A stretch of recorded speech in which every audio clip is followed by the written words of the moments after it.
All right, in the next couple of minutes, I'm going to explain to you guys exactly why everybody is getting their watches stolen off them in London. You're probably seeing it everywhere right now. People are getting robbed left, right, and center. It's just mad shit. It's mad shit in London right now, right? And I'm going to explain to you exactly why this is happening. Supply and demand. Tell you, what the fuck are you talking about, supply and demand? I've only heard that term being used in drugs. Okay, well, this has actually got to do with drug dealing. Believe it or not, this has got to do with drugs. So what used to happen a couple of years ago is nobody used to entertain stolen watches. It ain't got papers, we ain't trying to hear about it because we know it's stolen. It's come from some unlegitimate source.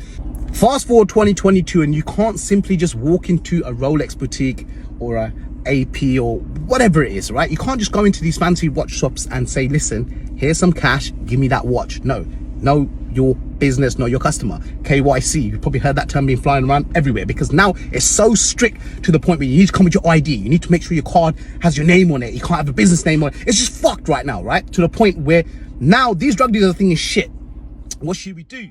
We can't go buy a watch, but now this is the trend right now. Everybody, if you're a gangster or if you're a G, you need to have a big priced out watch on your wrist and all sorts. So we've got 40-50 grand here.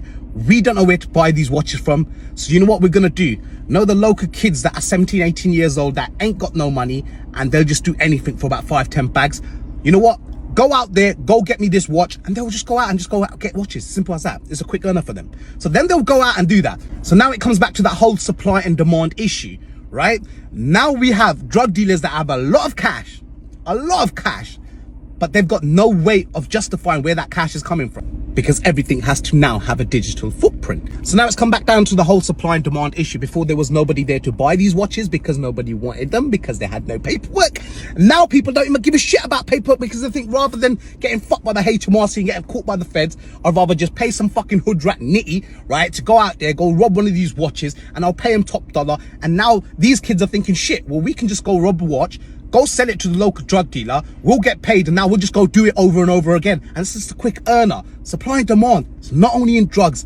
Stay away from drugs, kids. And it comes all the way back down to the same thing I've been saying over and over again. I blame the rappers. No offense. I ain't got no issue with no rappers. All the rappers are my boys, all my peoples. But I don't feel like getting shot today. But then again, I'm in my James Bond car, so I can handle the heat because I'm 007 and all that shit. But listen, it's because they've glorified all this. You need to have a big watch on your wrist. If you ain't the man. And that's what it is. And all these little drug dealers, they all seem to think that, you know what, we got to do what the local rappers doing and gang, bang, bang. And I don't know what the logo is because I'm not hood like that.